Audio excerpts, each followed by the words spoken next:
Olá, meu nome é Marcos Posse e eu vou mostrar para vocês aquilo que foi apresentado no Project Control Expo 2025 São Paulo.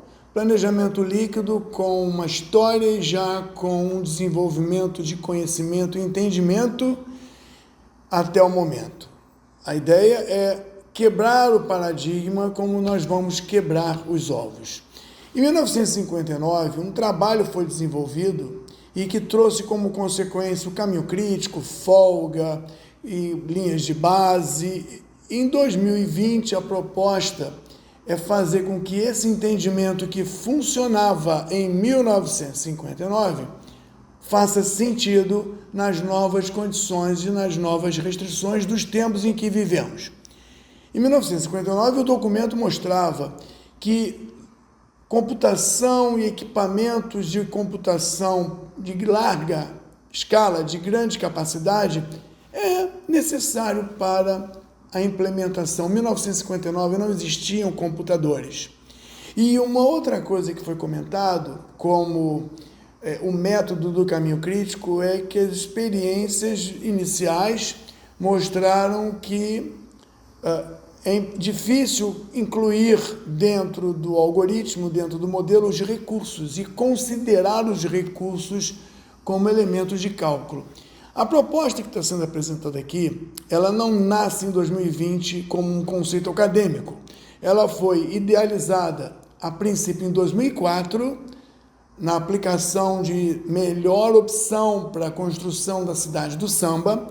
Foi aplicado uma empresa de comunicação como a Globo em 2007, 2011, para buscar uma capacidade de ajuste instantâneo em função de mudanças de prioridades, e só em 2021 é que é possível criar um documento que faz com que a técnica do Liquid Schedule Methods, ou metodologia do planejamento líquido, se estabeleça. Primeiro identificamos o que é para fazer dentro do projeto, dentro da obra. Depois que tudo o que é para fazer é colocado sempre o mais cedo possível, sem nenhuma ligação, restrição, sequenciamento restritivo arbitrário, partimos para o passo 2, que é definição das restrições. Uma vez entendidas as restrições, fixamos essas restrições via modelos que permitirão ao computador usar o passo 4, uma inteligência de um algoritmo mais bem construído e a verificação dos resultados. Precisamos fazer ou produzir o que precisamos fazer e produzir, planificar ou planejar essa produção o mais cedo possível, identificar no passo 2 e responsabilizar, identificar e responsabilizar as restrições e, por fim, aplicar um modelo que permita que essas restrições sejam incluídas no algoritmo para que a gente possa agendar e informar aos envolvidos, particularmente aqueles que criam as restrições, qual o resultado no tempo que vai ser desenvolvido. Aqui está a imagem do plano, tudo que é possível fazer ao mesmo tempo. E aqui está a imagem do que podemos fazer a partir das restrições estabelecidas. A diferença entre esses dois é simples. Uma coisa é o que é possível fazer ignorando as restrições. E a outra coisa é fazer considerando as restrições e os seus responsáveis. O da direita é agendamento do momento em que a coisa acontece sem haver ligações arbitrárias entre elas. Significa dizer que o da esquerda era projetos que têm essa concepção. É para fazer. Todos os recursos e todo o esforço será aplicado para evitar ou atingir o objetivo, evitar a catástrofe ou atingir o objetivo. Já em 2025, uma família feliz, que pode se dar ao luxo de escolher, criar restrições particulares. 1959 é para atender, então, o desenvolvimento do CPM é perfeito. 2025, não podemos usar os mesmos métodos porque a situação e o cenário é outro.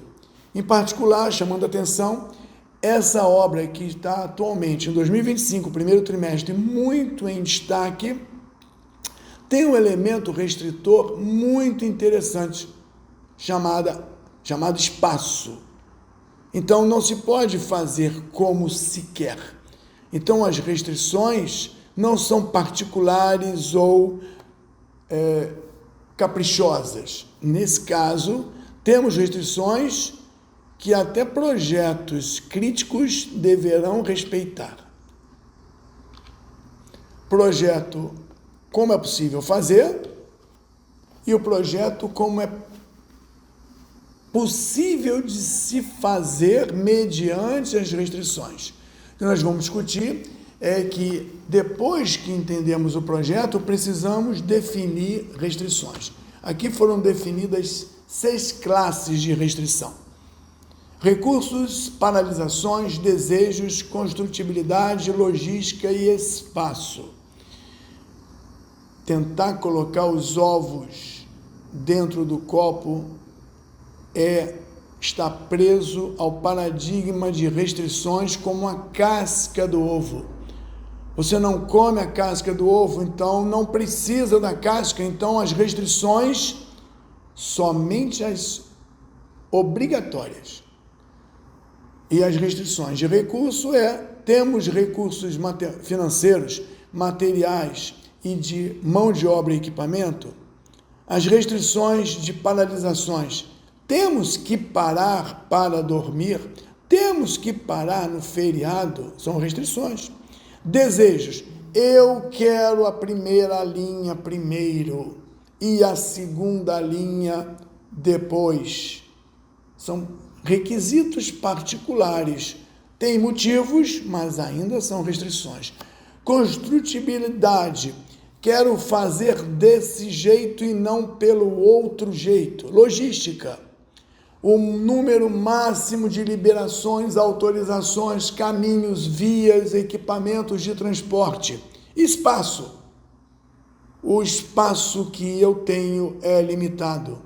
É uma restrição, não posso trazer tudo para construir, nem posso fazer tudo ao mesmo tempo, por questão de espaço. Das 6, acreditamos que o espaço é a única que não tem característica caprichosa ou voluntária. Então, aqui nós temos que a obra da linha 6 tem desejos. Quero primeiro isso, quero depois aquilo, eu, construtor, desejo isso. Paralisações. Não podemos trabalhar no feriado, não podemos trabalhar na festa. Recursos.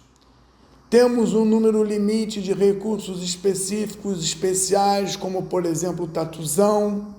Logística. Não é permitido mais que isso ou aquilo, condições de segurança do trabalho. E o espaço. O espaço é limitadíssimo nessa obra. Em particular, nessa obra. Então, para cada uma dessas 6 restrições, vamos quebrar com 4 dispositivos. Vamos colocar prioridades nas atividades para representar os desejos. Vamos incluir as paralisações forçadas no modelo para representar aquelas necessidades de tempo de improdução, de não produção, de improdutividade. E vamos definir as disponibilidades de recurso, que é a casca que atrapalha o ovo a assumir de forma fluida a melhor posição dentro do copo. O copo é o nosso continente, a nossa condição. E chaves de processo vão permitir modelar a logística. Bom, nós temos hoje vários aplicativos de computador que fazem planejamento de empreendimentos, projetos e obras. Os 4 que estão na tela permitem isso, em diferentes níveis de competência e maturidade. O MS Project, o Primavera e o Asta Power Project, atualmente Power Project, das 4 SSDs que existem, das 4 condições de modelagem, permitem apenas modelar de forma limitada recursos, paralisações e desejos. Já a última ferramenta, que é a Spider Project, ela consegue atender quase que 100% em todas as propostas de modelagem e atende aos 6 tipos de restritores do projeto, as 6 classes que foram colocadas aqui. O vídeo de 15 minutos agora vai mostrar alguns detalhes desse ponto. Apresentação para a Project Control Expo Brasil, 12 e 13 de fevereiro, área de inovação. Meu nome é Marcos Posse, estamos no ano de 2025.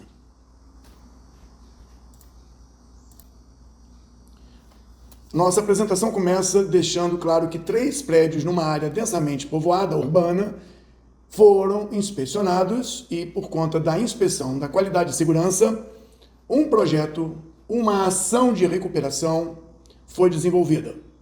Vamos entender essa ação de recuperação e como o planejamento líquido, como a metodologia do planejamento líquido vai ajudar a otimizar custos, recursos, ociosidade e tempo. Os nossos 3 prédios são representados aqui por 3 blocos. São 3 entregas.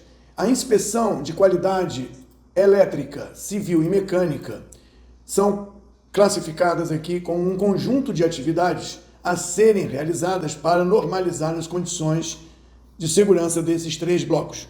Então, cada bloco possui um grupo de atividades civil, mecânica e elétrica com as suas características de duração, equipes, materiais e custos. Dessa forma, a modelagem natural é fazer tudo o que for possível, o mais cedo possível, dentro das técnicas de produção. Nesse caso aqui, todas as atividades podem ser executadas simultaneamente. Nenhuma depende da outra. Se uma dependesse da outra, haveria uma ligação obrigatória. Uma ligação obrigatória. E nesse caso, não existe. Todas as atividades podem ser produzidas simultaneamente. E um detalhe é que é o mais rápido possível. Como já foi comentado anteriormente, o nosso projeto, nossos trabalhos, está sempre cercado por restrições. E a metodologia prevê, planeja o que é possível, ignorando qualquer restrição. E depois, identifica, registra, nomeia responsáveis pelas restrições e modela, de modo que uma ferramenta possa gerar o possível mediante a tantas restrições. Nesse caso aqui, das 6 restrições, das 6 classes de restrições, nós vamos trabalhar não logística e não metodologia construtiva. Vamos trabalhar as paralisações, os desejos, os recursos e os espaços. O nosso projeto, ele vai ser afetado por essas 6 restrições. A ferramenta permite isso, a modelagem necessita disso, mas nós não vamos falar do método construtivo e da logística. Nós vamos falar que paralisações. O nosso trabalho aqui não para. É 24 horas por dia. Todos trabalham 24 horas por dia, porque é possível trabalhar 24 horas por dia.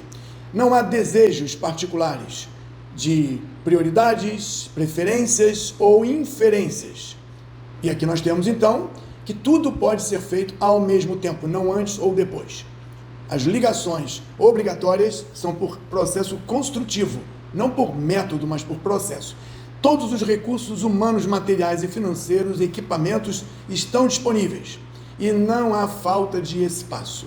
Observaremos que trabalharemos dentro da proposta de paralisações, desejos, recursos e espaço, sem os outros 2, lembrando que o espaço é a única coisa da qual não podemos ignorar como restrição. Todas as demais, no nosso exemplo, vão ser abordadas. Aqui, paralisações diz, trabalho 24 horas por dia. Não há desejos, por mais que se priorize um ou outro prédio. Todos os recursos necessários para uma atividade civil não importa qual seja o recurso, esse recurso está disponível. O espaço demandado, metros quadrados, para que a atividade possa ser executada, está disponível. E um detalhe, autorizações da logística, autorizações de desejos também são infinitas. Nesse caso, nós temos um registro.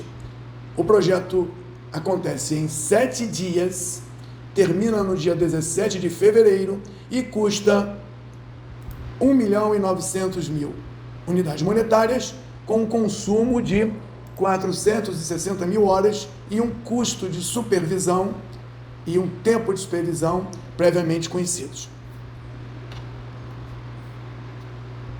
Aproveitando a ferramenta e a maneira de mais rápido explicar o que acontece é através de gráficos.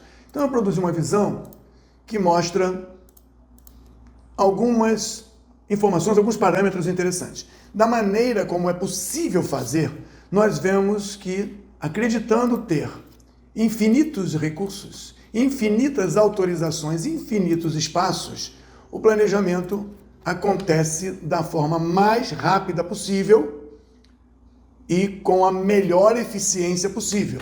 Como nós temos infinitos recursos, nós temos aqui uma taxa de ociosidade enorme. Nós temos aqui um gráfico de pilha que mostra que os mecânicos, os pedreiros, os eletricistas, os ajudantes estão fazendo tudo o que é necessário e, eventualmente, tem uma carga maior, definida como uma normal de trabalho. E aqui embaixo nós temos que ele precisa da ordem de 999 metros quadrados e da ordem de 50 ou 60 autorizações. Temos todos os recursos do mundo, mas vamos começar agora a colocar as restrições. A primeira restrição é a do tempo. Nós temos problemas de trabalhar 24 horas por dia porque alguém definiu que não pode. Então eu vou mudar o calendário de 24 horas de Jack Bauer por dia para 5x2. Todas as atividades vão acontecer com um calendário 5x2, que é o calendário que dá direitos a dormir, almoçar e final de semana. Dessa forma, quando eu calculo, tendo todos os recursos do mundo, mas ainda assim respeitando a primeira restrição, que é o calendário, nós temos alguma coisa bem diferente daquela primeira aproximação de prazo e de custo. Quando nós tínhamos 24 horas por dia, o custo foi lá em cima, por conta de algumas legislações trabalhistas, e o prazo era muito curto. Agora o valor diminuiu em detrimento do prazo, mas observamos no nosso mapa que a ociosidade ainda é muito grande porque nós temos infinitos recursos, mas isso é a melhor proposta de produção por conta da restrição, tempo, paralisações, intervenções na produção. A quantidade de espaços ainda é infinita demandada e a quantidade de autorizações também. A primeira restrição foi apresentada, incluída e já trouxe um impacto. No que diz respeito a paralisações e interrupções, nós já incluímos a restrição, identificamos o responsável por essa demanda e agora vamos falar dos desejos. Mas antes dos desejos, é melhor falar dos recursos. A limitação dos recursos mostrará os desejos de uma maneira mais clara. Então, os recursos que até agora são ilimitados para fazer os trabalhos, nós vamos limitá-los dentro de uma proposta já conhecida aqui, uma proposta de valores ótimos, valores reais. Temos 24 eletricistas, 12 pedreiros, 24 mecânicos, 1 supervisor, temos 9 autorizações e 200 metros quadrados de espaço. Por enquanto eu vou colocar muito espaço disponível e vou colocar muitas autorizações disponíveis. Muitas. E aí, voltando para o nosso material, eu vou pedir para que ele considere reprogramar prazos, custos, ociosidade por conta da minha restrição de recursos. Essa restrição foi dada por alguém. Devemos mapear, nomear, identificar e registrar quem foi o responsável por essa restrição. E nós encontramos, então, agora um novo mapa. O nível de ociosidade está em 36%. Dado esses recursos, a distribuição em cores dos eletricistas e pedreiros é apresentada aqui. O prazo é 124 dias úteis e o preço caiu porque as condições trabalhistas 5x2 não são as condições trabalhistas 24 todos os dias. Por outro lado, é possível fazer o prazo é diferente, o custo é diferente, a ociosidade existe, ou seja, aqueles que trabalham com busca de Lean e procura otimização já podem entender e controlar esse parâmetro. E o espaço aqui não é 999, já é 500 metros quadrados e as autorizações aqui estão em um padrão da ordem de 40. Então nós temos aqui o acréscimo de outra restrição, dando uma outra visão de como é que esse projeto, esse retrofit, essa obra pode acontecer. Já entendemos as paralisações, já entendemos os recursos e as suas limitações, agora vamos falar dos desejos. Desejos são aquelas interferências na melhor produção, dada com qualquer argumento pelos que podem fazer isso. Então, nesse caso, o desejo não é representado aqui por uma ligação arbitrária de um para com o outro, e sim pela definição de prioridades. No bloco 1 temos a prioridade 97 mil, no bloco 3, prioridade 32, e dentro dele as atividades podem ter prioridades por desejos particulares, atendimentos a interesses particulares que não da produção. Nesse caso documentado, a gente consegue, pela priorização, solicitar que a ferramenta faça o planejamento e, consequentemente, apresente outros resultados. Aqui nós podemos ver que a priorização dada chegou a um resultado que o gráfico permite mostrar de forma mais imediata. As cores dos pedreiros, eletricistas, dão uma ideia de onde e quando a concentração de trabalho. Por outro lado, se eu mudasse a priorização do bloco 1 para 100, ou seja, é o menos importante, tudo dele fosse o menos importante, o planejamento em segundos traria uma produção que garante que o bloco 1 será o último a ser feito por conta da priorização. E aparentemente não houve grandes distribuições aqui, o prazo não mudou, a quantidade de HH não mudou e o valor não mudou porque houve apenas uma distribuição líquida. A busca da melhor acomodação de produção se realizou, ainda atendendo a restrições. Se eu colocasse uma restrição 200 milhões e expandisse essa restrição para todos, a menos dessa atividade aqui, nós teríamos um planejamento que provavelmente vai ter o mesmo resultado básico. A diferença é que nós vamos ter uma atividade lá no fim, por conta dessa atividade ter sido arbitrariamente conduzida para uma classificação menos nobre. Então voltamos e dizemos que a restrição de desejos é aquela que faz com que as coisas aconteçam em momentos diferentes, mas otimizada dentro do melhor resultado.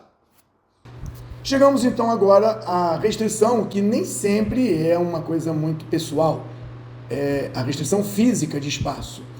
Sem materiais e sem força de mão de obra é impossível conduzir o trabalho. Da mesma forma, sem o espaço, é impossível conduzir o trabalho, conforme já comentamos na obra do metrô, na nossa apresentação. Mas observa que até agora eu estou considerando espaço infinito e autorizações, e aqui eu coloquei a autorização não como um espaço, mas como um espaço logístico. Eu tenho 200 metros quadrados liberados para trabalhar. Cada atividade me demanda um depósito, um almoxarifado, me demanda um estoque. Então, eu preciso dizer e preciso informar quem é que definiu essa restrição de espaço. Além do que, por enquanto, estamos trabalhando com todas as autorizações possíveis, que a autorização é uma coisa arbitrária, não é uma coisa lógica. Voltando então aqui, eu posso agora não usar 576 metros, porque eu não tenho.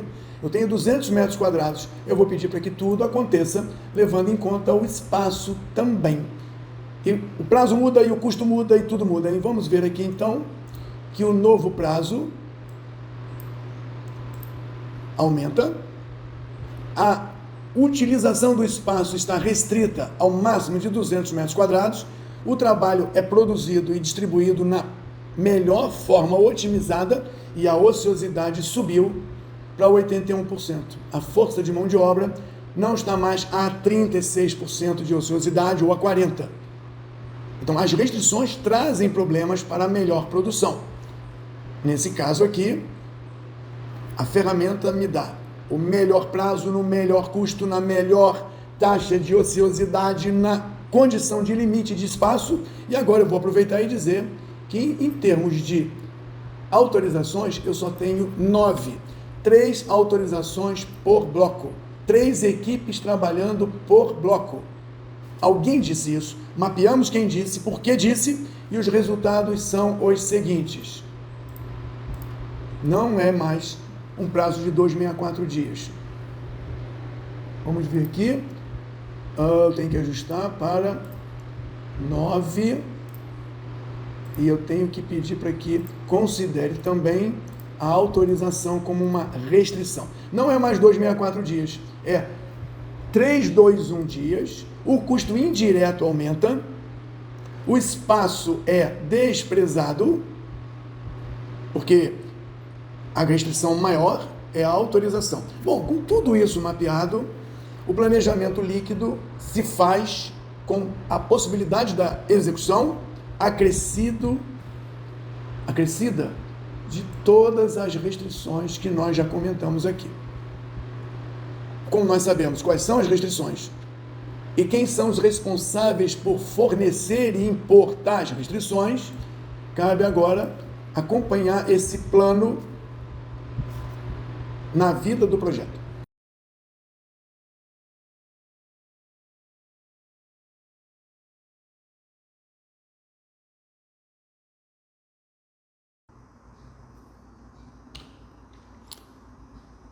A melhor parte vem no monitoramento e controle e no replanejamento. Quando a gente trabalha a vida do projeto e analisa que após uma medição de desempenho nós temos que replanejar, esse replanejamento ele leva tempo, porque o resultado obtido na produção não era aquele desejado no planejamento e, eventualmente, partes restantes devem ser replanejadas.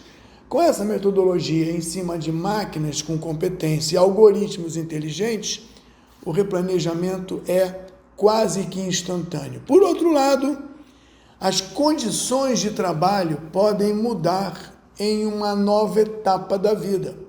As condições são: as restrições que existiam ficaram melhores, menos restritivas, ou novas restrições apareceram. E nesse caso não é apenas recuperar o que não foi produzido, é também reprogramar o que não foi produzido e o que virá a seguir sob uma condição totalmente diferente daquela que começou o trabalho. E isso acontece hoje com muita frequência. Desejos são cancelados, novos desejos aparecem, técnicos políticos, sociais, paralisações não previstas aparecem ou desaparecem, limitação ou liberação de recursos aparecem, e isso acontece mais de uma vez ao longo da vida do projeto até o seu final. E isso é conseguido como resultado nessa metodologia com o computador e com ferramentas de alta maturidade, com a aplicação do algoritmo, reforçando novos planos. Só que ao invés de demorar fim de semana, demorar dias para conseguir um novo replanejamento, isso acontece em segundos. Um detalhe: não é um planejamento novo, é o melhor dos planejamentos possíveis. Não estamos falando de inteligência artificial, estamos falando de um processo de convergência de resultados e tolerâncias mínimas atendidas, não para um planejamento novo sob novas condições restritivas, mas para o melhor dentro de vários replanejamentos. O próximo vídeo deve mostrar isso em 5 minutos.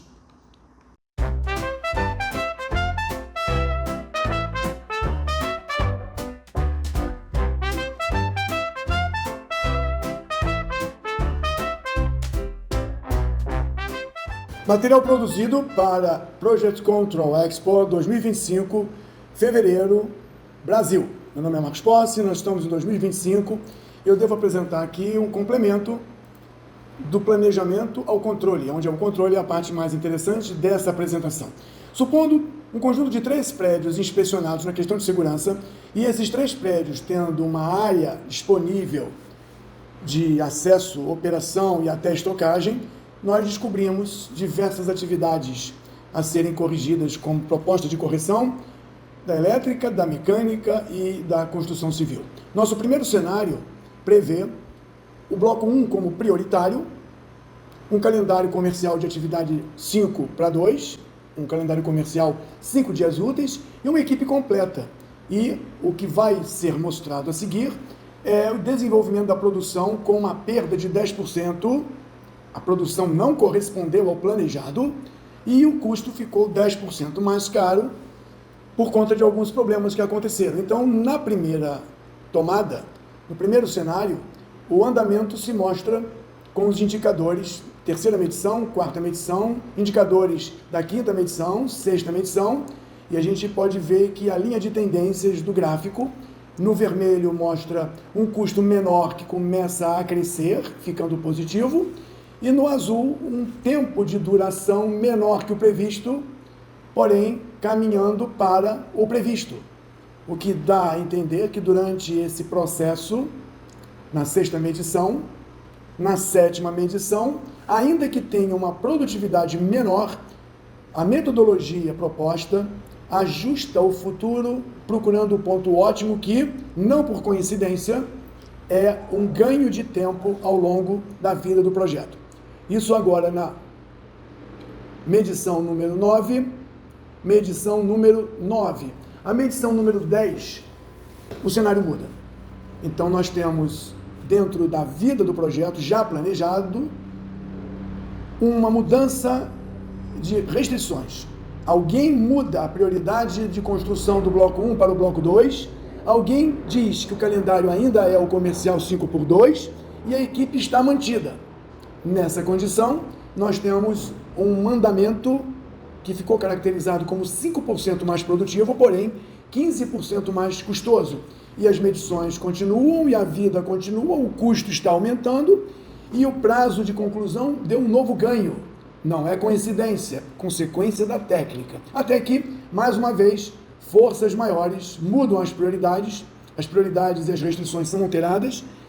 É reconhecido que essa alteração tem uma autoria e uma responsabilidade, só que agora o bloco 3 continua como prioridade, o calendário é o mesmo, só que a equipe foi diminuída à metade.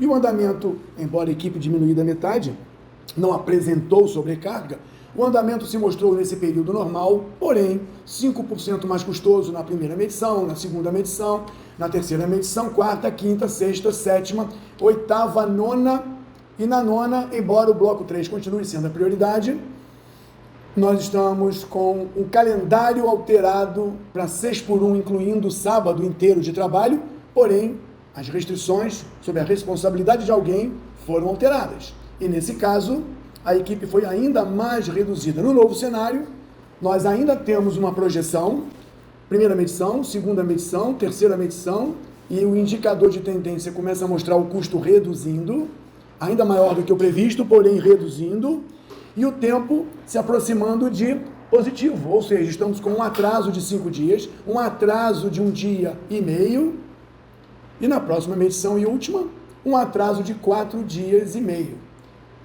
O processo de medição acaba aqui e deixa claro que todas as atividades foram realizadas com baixa produtividade, com uma produtividade um pouco maior, mas em todos os momentos nenhuma atitude proativa foi tomada. Nenhum ato de controle foi tomado. Todo o processo de acompanhamento é passivo. Se deu, deu. Se não deu, não deu. Que o sistema e o método se virem para ajustar o futuro. E parece que a metodologia dá um ganho. Não é uma coincidência, mas é uma consequência do método. É um efeito desejado e aparentemente não esperado, e pode ser validado com o estudo de análise combinatória estatística. Lembro mais uma vez que coincidências somente existem na ficção. Esse é o mapa do desempenho do prazo de conclusão ao longo de vários momentos e vários cenários diferentes. Lembrando mais uma vez que durante esse processo nenhuma atitude de controle de resgate corretivo ou preventivo foi tomada e os resultados foram bastante satisfatórios por conta das propriedades do método. Imagine então se houvesse uma ação de controle real, corretiva e preventiva.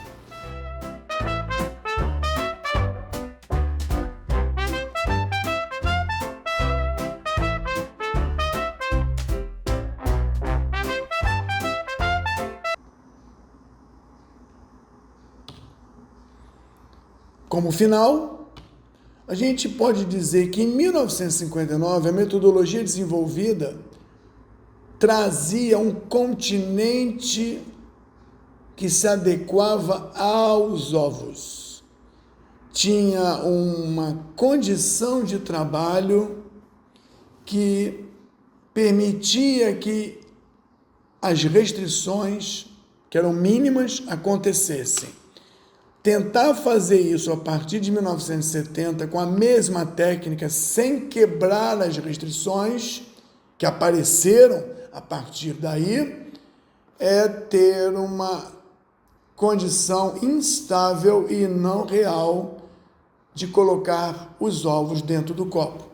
A solução, com um planejamento líquido, é quebrar essas restrições, mantendo a existência dela, só que deixando elas do lado de fora, que são as cascas, e colocando no continente apenas o que é necessário, que são os ovos.